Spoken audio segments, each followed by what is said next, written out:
Alright, good morning mga katikalon. Ayan, meron tayong paa ng manok.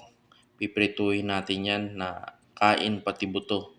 Yan o, nilagay natin sa pressure cooker kasi papakuluan natin ng 2 oras daw para pwedeng kainin pati buto.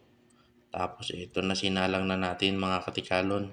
Sa labas ko pala siya nilagay para safe. Tapos ayan o, sumisirit na. Antayin natin yan ng 2 oras mga katikalon. Tapos ito na siya, sobrang lambot na. Nilagyan ko pala siya ng yelo para medyo tumigas siya at hindi siya madurog pag nilagyan ng harina. Yan, nilagyan na natin ng harina saka crispy fry. Yan daw yung sabing ilalagay para masarap. Tapos ito na. Sinalang na natin mga katikalon yun oh. Tsura pa lang yan, no? Parang malutong na masarap na. Di pa natikman yan, ha? Tapos eto na. Luto na. Yan yung itsura niya, mga katikalo, no? Sobrang lambot niyan.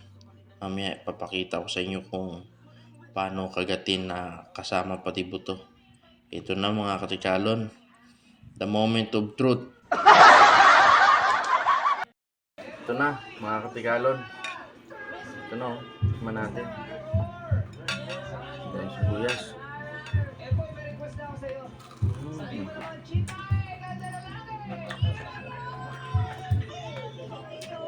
Totoo nga. Kaya ang pati buto, tingnan nyo.